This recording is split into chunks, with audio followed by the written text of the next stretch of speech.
Bienvenidos a Magistra Vitae.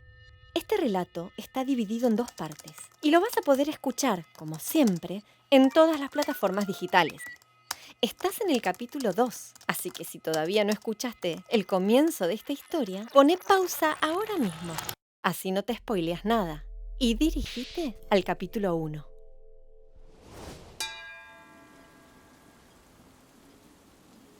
Al llegar a Veracruz, nuestra pareja no pudo desembarcar. El clima estaba espantoso. Se había desatado en la noche una tormenta tan violenta que fue lo mismo que un huracán y arrasó con las flores, las guirnaldas y los arcos triunfales que habían levantado para recibir y homenajear a Maximiliano y Carlota. Sus majestades desembarcaron a las 5 de la mañana.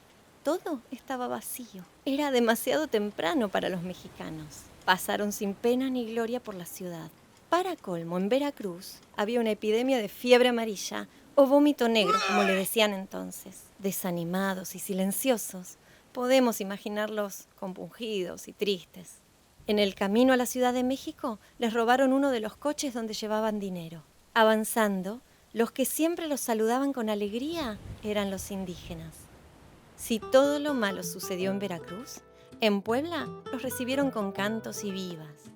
El espíritu de la pareja fue levantándose de a poco.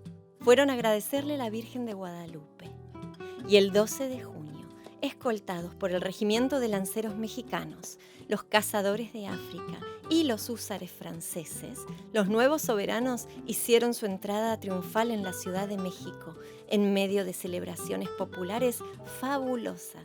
En el Palacio de Gobierno no habían pensado en ningún lugar para que la pareja durmiera. Esa noche, Max se acostó sobre una mesa de billar y Carlota durmió en un sillón lleno de chinches. Al día siguiente, las damas más distinguidas de México vinieron a saludar a la emperatriz, que las recibió con formalidad y protocolo, solo para ver cómo se derrumbaron sus previsiones cuando las señoras la abrazaron, le tocaron la ropa, la besaron y la trataban de Carlotita, la hija del rey de Bélgica, prima de la reina Victoria de Inglaterra, nieta del rey Luis Felipe de Francia. No entiende nada. Tiene solo 24 años y la ven como una nena. Sin embargo, se repone y empieza a repartir besos a todas. Uno de los miembros de la Comisión Mexicana, el señor Ignacio Aguilar y Marocho, hizo un retrato hablado de la emperatriz. Es de fisonomía inteligente y espiritual, semblante apacible, bondadoso y risueño, y sin embargo en ella hay algo grave, decoroso y que infunde respeto. Figúrate esto y mucho más que esto, y se tendrá una idea de la princesa Carlota. Carlota no tiene un pelo de ingenua. Cuando Maximiliano empieza a recorrer el interior del país, la emperatriz queda a cargo como regente. El 10 de septiembre de 1864, escribió desde el castillo de Chapultepec a su abuela diciéndole: Soy completamente feliz aquí, y Max también. La actividad nos sienta de maravillas. Éramos demasiado jóvenes para no hacer nada. En México, Maximiliano y Carlota no paran. Se reorganiza la Academia de San Carlos, se fundan los museos de Historia Natural, de Arqueología, nace la Academia Imperial de Ciencias y Literatura. Aunque Max decreta al catolicismo como religión oficial del imperio, mantiene alejado al clero del gobierno y promueve la libertad de cultos. Establece una junta protectora de las clases desprotegidas para que se terminen los despojos de tierras a los indios y campesinos pobres. Promueve cambios en el sistema educativo. Quiere que los mexicanos aprendan idiomas, filosofía y ciencias. Embelleció el Zócalo y se dedicó a reforestar la Alameda. Se preocupó por la conservación de las pirámides de Teotihuacán. Carlota, por su parte, organizaba fiestas de beneficencia para ayudar a los pobres y reemplazaba a su marido cada vez que salía de viaje, que era prácticamente todo el tiempo. Como regente, ella promulgó la abolición de los castigos corporales y puso limitación a las horas de trabajo. Los ministros estaban agotados. Las damas de sociedad ofendidas porque no le podían responder las preguntas odiosas que hace Carlota sobre arquitectura, historia y ciencias. Ya algunos los aman y otros los detestan.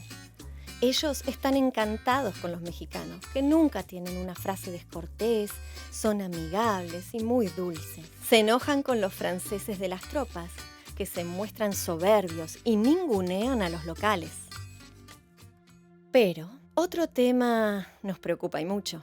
En el Imperio no hay noticias de un embarazo, y Max se comprometió en papeles a fundar una dinastía. Sin embargo, siempre deja sola a Carlota, viaja incansablemente y nunca la lleva con él. Comienza un estilo de vida en que los esposos se cruzan todo el tiempo. Si él está en el Zócalo, ella en Chapultepec y viceversa.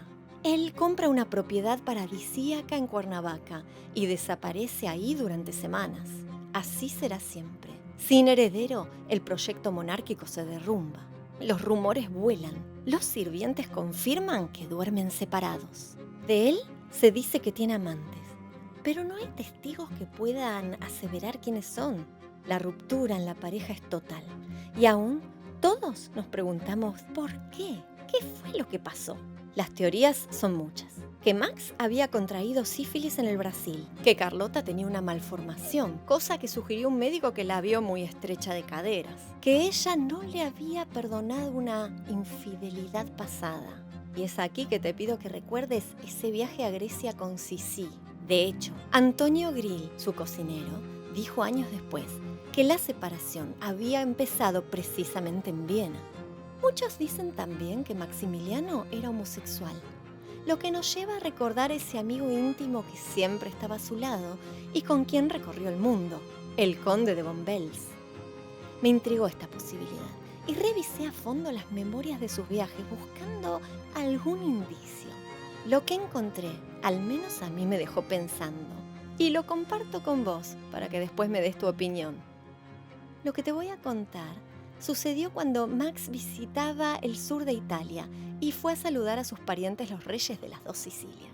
En Gaeta fue recibido por el conde de L'Aquila, hijo del rey y primo lejano suyo.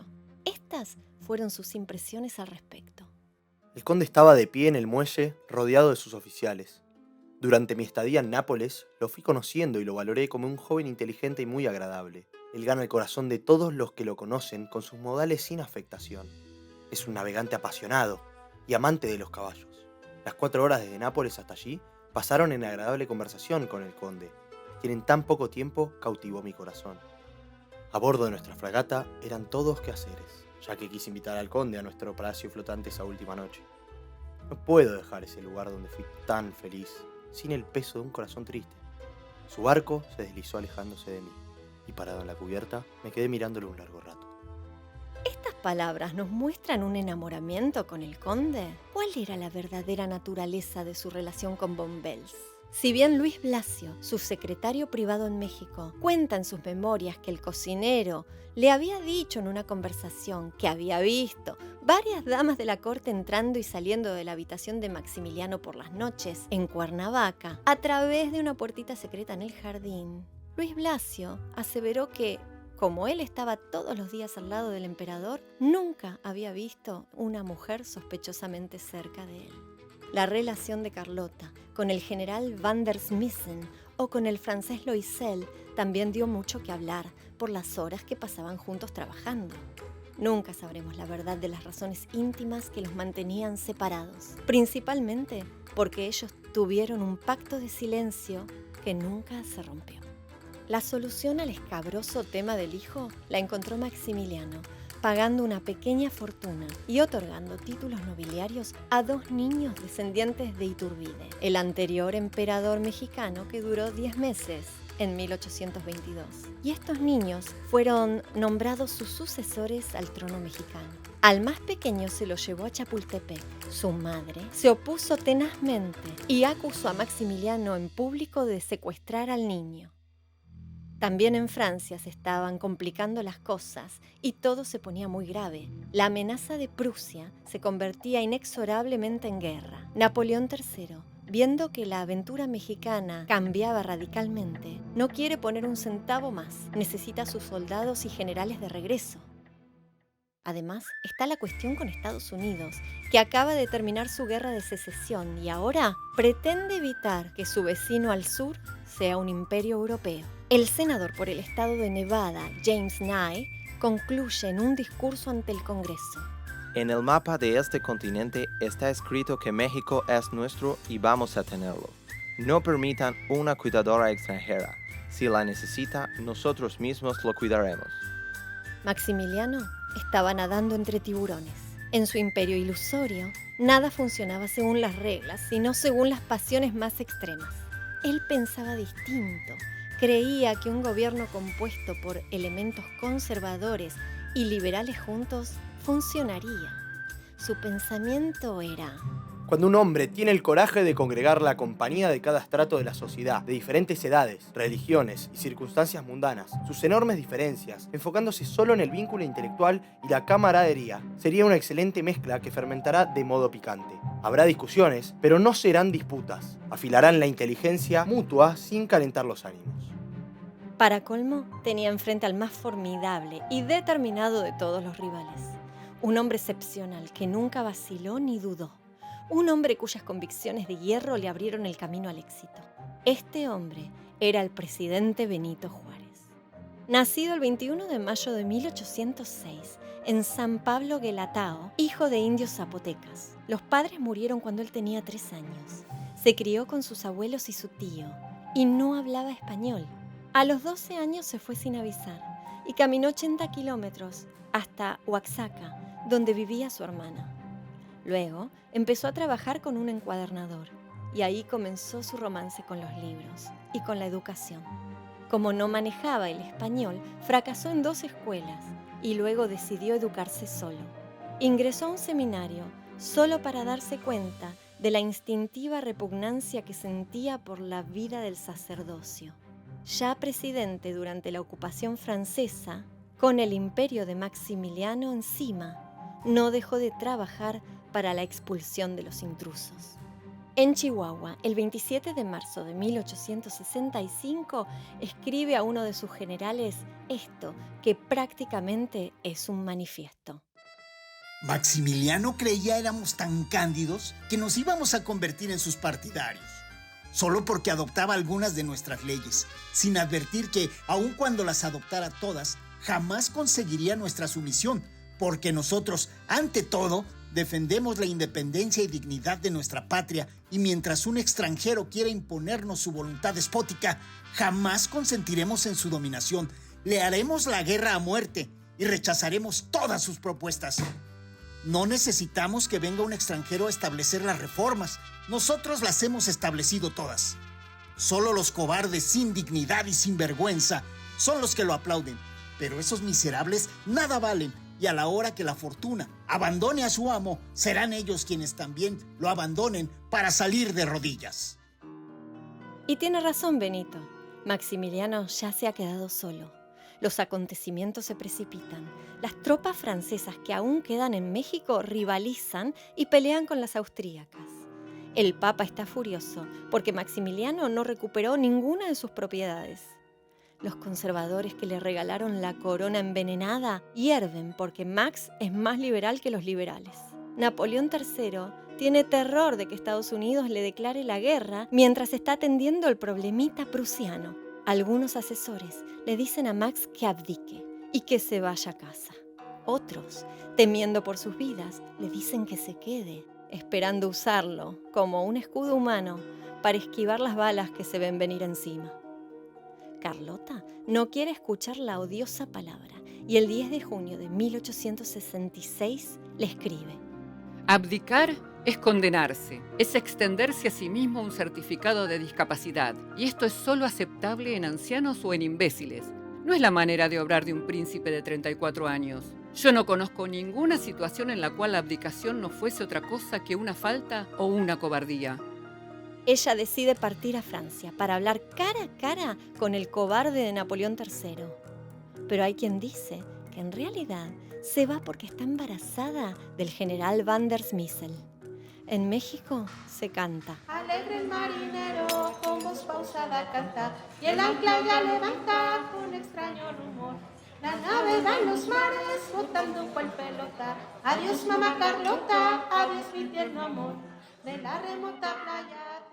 Al llegar a París, el emperador de Francia no la quiere recibir, muere de vergüenza.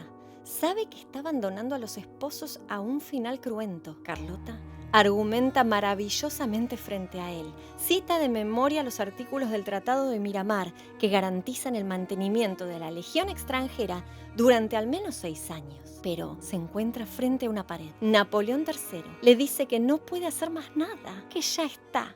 Ella, herida en su honor y desesperada, presenciando en vivo y en directo una traición, estalla y lo insulta. ¿Cómo he podido olvidar lo que soy y lo que es vuestra majestad? Debí haber recordado que por mis venas corre la sangre de los Borbones y no haber humillado a mi raza y mi persona arrastrándome a los pies de un Bonaparte. Acto seguido, corre al Vaticano a ver al Papa Pío IX. Podemos darnos una idea del nivel de tensión y de estrés que está sufriendo esta joven mujer. En este momento comienzan a ser más frecuentes los síntomas de un desequilibrio mental. Algo que antes fue leve, ahora empieza a hacerse explícito. Cuando el Papa la recibe en el Vaticano y le extiende sus brazos, lo que ella le dice es: Santo Padre, salvadme, me han envenenado. El hombre se queda con la boca abierta y hace de cuenta que no escuchó nada. Ella tiene manías persecutorias. Está convencida de que Napoleón la envenenó durante su reunión con un vaso de naranjada. Se siente en peligro de muerte. Frente al Papa, que la recibe con todos los honores y cortesías, pero que no le da nada para la causa mexicana, rompe en llanto y se marcha. Pasa días sin dormir, sospecha de todo, solo come naranjas y castañas. Un día después de la primera visita, volvió al Vaticano y exigió que la dejaran pasar. Encontró al Papa comiendo y se abalanzó sobre la taza de chocolate, sumergió los dedos y se los chupó. El Papa le ofreció una taza para ella, pero Carlota solo quiere comer la comida de él. Volvió al hotel y horas más tarde, en el medio de la noche, pidió un coche para que la lleve a una fuente, donde se arrojó a tomar agua desesperada. Regresó directamente al Vaticano, golpeando las puertas y exigiendo pasar la noche ahí. Fue imposible persuadirla de lo contrario y tuvieron que armarle una cama para ella y su dama de compañía en la biblioteca. Al día siguiente, un poco más tranquila, regresó al hotel, pero quería ver cómo se hacía su comida. Su dama de compañía decidió tomar el toro por las astas y se hizo traer unas cuantas gallinas y un pequeño brasero para tener adentro de la habitación. Las gallinas estaban atadas a las patas de la mesa y esta señora cocinaba la comida para Carlota bajo su mirada atenta. Los asistentes le avisan a Maximiliano y a su familia en Bélgica que Carlota está loca. Su hermano Felipe viaja a Roma a buscarla. Manda cartas a los bancos donde hay una inmensa fortuna, indicando que no tomen ninguna instrucción de Carlota, a no ser que también esté firmada por él. La lleva a Miramar, donde la deja sola, al cuidado de unos médicos alienistas de dudosa reputación, que para hacerse la vida más fácil, no tardan en encerrarla, incluso en encadenarla a la cama, en los cuartos de una pequeña construcción fuera del castillo. Su hermano Felipe escribe a Leopoldo, que ahora es el rey de Bélgica, que Carlota no tiene cura. ¿Es posible que a Carlota la hayan envenenado como ella dice? Hay quienes cuentan que alguien le dio toloache, un veneno muy poderoso, cuando visitó Yucatán, una hierba alucinógena que provoca un estado mental alterado, comportamiento aberrante, alucinaciones. ¿Y qué hay del famoso vaso de naranjada que le dio Napoleón, quien después de todo solo buscaba callarla y silenciar las escandalosas acusaciones que Carlota estaba haciendo en público? A Maximiliano le transmiten que ella ha sufrido una congestión cerebral y que está enferma. Probablemente este es el momento en que el emperador de México decide abdicar y volver a Europa. Napoleón III, sin escrúpulos, cede a todos los requerimientos de Estados Unidos y deshonra su acuerdo de permanencia en México, arruinando a Maximiliano y al imperio, que fue creación suya. Todo se desmorona. Los liberales van tomando una por una las ciudades que las tropas francesas abandonan con indiferencia. No obstante, se le deja el camino libre a Maximiliano para que llegue a Veracruz y se marche. De hecho, Él ha enviado sus pertenencias y ya están ahí. Todo está embalado. Además, mandó a devolver el dinero que Carlota usó para viajar a Europa. Ordenó sus cuentas con absoluta honradez. Pero en Orizaba, los oportunistas que lo rodeaban lo convencieron de no abdicar, diciéndole con falsedad que había esperanzas, que los conservadores armarían una fuerza de lucha. Entre estos conspiradores se encuentra un oscuro hombre de la iglesia, un alemán que venía de buscar oro en Texas. Su nombre era August Fischer y había conseguido un prominente lugar de consejero de Maximiliano. Hizo todo lo que estuvo a su alcance para que el emperador caminara directamente hacia el cadalso sin siquiera darse cuenta. ¿A qué intereses servía el padre Fischer? Nunca lo sabremos. En ese momento, Max recibe una carta de su madre que lo insta a no salir de México, ya que en Europa no hay nada para él. Le exige que demuestre al universo el valor de un Habsburgo. Max, dividido entre el deseo de no cocinarse a fuego lento en México y el sentido del honor que le exigen los demás, pero que nadie tiene, finalmente proclama: México comprenderá que no era una vana ambición, sino el deseo de asegurar su vida como nación libre. Su bienestar como pueblo civilizado es lo único que puede obligarme a abandonar el camino de la paz y a seguir el de la guerra. Las fuerzas imperiales que le quedan se desplazan a Querétaro y desde allí el emperador de México se dispone a organizar la resistencia. No se da cuenta de que lo engañan. Márquez, uno de sus generales, se opone a atacar cuando es el momento indicado.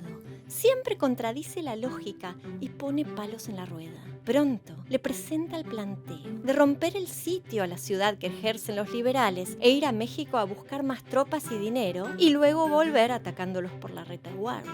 El designado para llevar a cabo el plan es el general Miramón, pero Márquez se impone. Irá él. Cuando se va con un batallón, sale entre los enemigos sin problemas y nunca más regresa. Con menos fuerzas, Max y los pocos que le quedan a su lado resisten hasta la noche del 14 de mayo de 1867, en que Miguel López, un hombre de confianza, a quien Max le salió de padrino de uno de sus hijos y que fue comandante de la guardia de la emperatriz, se escabulle en el medio de la noche y negocia con el enemigo la cabeza de Maximiliano a cambio de una buena recompensa para sí mismo. A las 4 de la mañana les abre el paso a las tropas liberales y les deja libre el ingreso a la ciudad de Querétaro, entregando la victoria servida en bandeja. El secretario de Max, Luis Blasio, corrió a quemar papeles confidenciales. Todas las pertenencias personales fueron robadas. El emperador es capturado. Cuando lo están trasladando, un soldado mata a otro de un balazo en la frente, ante la mirada atónita de Maximiliano. Todo para quedarse con Oripelo, el caballo del emperador. El sitio de Querétaro ha terminado. El New York Times del 2 de julio de 1867 publicaba esto sobre el infame Miguel López. El destino del traidor de Querétaro es dudoso. Se lo vio deambulando al día siguiente de la rendición. Que haya recibido la recompensa pretendida no parece claro. Sabemos que se entrevistó con el coronel Rincón Gallardo, exigiendo un alto puesto en el ejército republicano como recompensa a su acción. El coronel le respondió: Mire, general López, yo lo recomiendo a usted para una alta posición. Sería la de colgar de un árbol con una soga al cuello. Un traidor es despreciable, esté del lado que esté. López se pasó la vida tratando de justificar su infamia con documentos falsos. A Maximiliano lo sometieron a un juicio de 3 días al que no asistió por estar muy enfermo. Fue condenado a muerte junto al general Mejía, que también estaba grave, posiblemente cursando un cáncer de estómago, y junto al general Miramón. Se les aplicó una ley promulgada por Benito Juárez en 1862 para los traidores a la patria. Todas las potencias europeas pidieron el perdón. Incluso en Estados Unidos exigieron que se salvara a Maximiliano.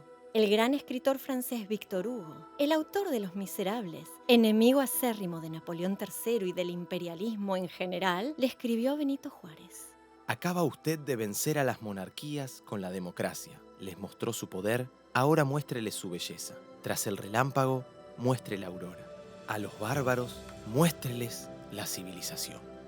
El tan esperado indulto nunca llegó. La respuesta de Benito Juárez fue contundente. Exigen prescindir de todo, olvidar todo. Carácter de nación, código de gentes, autorizadas represalias, poder social, derecho de castigo, justicia humana, orden público, opinión nacional, afianzamiento del porvenir con el único fin de salvar la vida de un príncipe europeo. Los planes de escape de los amigos de Max fallaron y la ejecución quedó firme. Max estaba tranquilo. Se dedicó a escribir cartas con instrucciones y pidió escuchar su canción favorita, La Paloma. Si a tu ventana llega una paloma, trátala con cariño, que es mi persona. Cuéntale tus amores bien de mi vida, corónala de flores, que es cosa mía. Ese día, frente a 4.000 soldados liderados por el general Mariano Escobedo, Maximiliano de Habsburgo dijo que era un hermoso día para morir. Le dio una moneda a cada uno de los soldados del pelotón. Las balas de los rifles Springfield, de 2 metros de largo, con bayoneta, apuntaron a los 3 hombres de pie en el Cerro de las Campanas. Este lugar extraño, como de otro mundo, donde las piedras fonolitas suenan notas musicales cuando se las golpea o cuando les pegan las balas. François Aubert, el fotógrafo oficial de Maximiliano, quiso retratar el momento, pero lo sacaron a empujones. Max dijo sus últimas palabras. Voy a morir por una causa justa, la de la independencia y la libertad de México. Que mi sangre selle las desgracias de mi nueva patria. ¡Viva México! ¡Viva México! ¡Fuego! El oficial Montemayor leyó. Hora 7:10 de la mañana, junio 19, 1867. Verifiquen los cuerpos, cerciórense de que estén muertos. Max estaba boca abajo. Comenzó a gemir y a sacudirse. ¡Está vivo!, gritó un soldado. Mátelo, maldita sea. Dispárele al pecho, no a la cara. Maximiliano levantó un brazo y recibió el alivio de su tiro de gracia. Lo que siguió después fue perverso. Todos querían un souvenir del cuerpo de Max. Le quitaron pelo, pedazos de ropa, mojaron pañuelos en su sangre. Se decidió embalsamar el cuerpo, cosa que se hizo con una brutalidad increíble. El trabajo estuvo tan mal hecho que el cadáver se pudrió y hubo que volver a hacerlo por segunda vez. En los ojos le colocaron 2 bolitas de cristal negro que le sacaron a una imagen de la Virgen, dándole al cadáver un aspecto grotesco. Mientras tanto, en Europa se produce una ola de indignación y se organizan funerales. Viajan de Austria para tratar de recuperar el cuerpo. Lo consiguieron 5 meses después. El cadáver de Max navegó de regreso a casa en la Novara, su amada fragata. En Viena, el féretro llegó al entierro cubierto de nieve. La madre de Maximiliano se desmayó al ver el rostro grotesco de su hijo. O quizás también por la culpa que sentía por haberlo instado a quedarse en México. Carlota no estuvo presente en los funerales por estar enferma o tal vez porque estaba encadenada. Si los locos no mienten, entonces Carlota, en sus cientos de cartas que nunca llegaron a destino y en las que dijo muchas verdades incómodas, contó muchos secretos ocultos. Vivió 60 años en un desvarío alternado por momentos de lucidez increíble. Su historia después de México pide un capítulo aparte. Hubo en Bélgica un niño que no tenía padres conocidos, que fue criado bajo la protección de la corona. Se llamó Maxime Weygand y llegó a ser un gran general del ejército francés. De él siempre se rumoreó que era el hijo de Carlota y del jefe de su guardia personal. Nunca lo sabremos, especialmente porque sus 2 damas de compañía, las únicas que podrían haberlo corroborado, murieron misteriosamente el mismo año en que Carlota estaba recluida en el castillo de Miramar. Una apareció colgada y la otra murió de la noche a la mañana por un dolor de estómago. Después de 4 años de lucha presidiendo un gobierno errante que era legal y muy legítimo, el 15 de julio de 1867, el presidente Benito Juárez entraba a la Ciudad de México en medio de una gran algarabía. Para él, la dicha era a medias. También sacrificó su vida para sostener al gobierno. Había perdido a 2 de sus hijos pequeños por exiliarlos en Nueva York, donde el clima frío provocó que contrajeran neumonía. Este hombre fabuloso, que decía que prefería que sus hijas bailaran en vez de rezar y golpearse el pecho, fue el más feroz, tenaz y honorable enemigo que Maximiliano pudo tener enfrente. Enemigos por las circunstancias de la historia, tenían mucho más en común de lo que ellos imaginaban. Me despido de vos y ponemos fin a esta historia de intrigas y traiciones, a este imperio ilusorio, con la carta que Max le envió a su madre antes de morir. Querétaro, cárcel de las Capuchinas, junio de 1867. Con inquebrantable fe y fiel a mi honor, me enfrento a la inmerecida muerte. Sucumbí honorosamente a la superioridad del enemigo y a la traición. Nos resistimos valientemente durante 72 días en una ciudad abierta. La traición nocturna nos entregó a sus manos. Mis últimos pensamientos en este mundo se dedicarán a mi buena y pobre Carlota y a usted, querida mamá, a la que le debo tanta bondad. Pido de todo corazón me perdonen las ofensas e injusticias que acaso he cometido contra vosotros. Muero tranquilo con el verdadero consuelo de haber deseado y aspirado el bien, y con la satisfacción de dejar a muchos auténticos amigos en este país, para los que será querida mi memoria. Quedo siempre su fiel hijo, Max. Carlota murió el 19 de enero de 1927, dejando atrás cientos de cartas que nunca llegaron a manos de nadie. Muchas de ellas permanecen bajo archivo clasificado en Bélgica. Ella nunca dejó de hablar de México y de recordar a Maximiliano. No olvide el universo al hermoso extranjero de cabellos rubios. Dios quiera que se nos recuerde con tristeza, pero sin odio.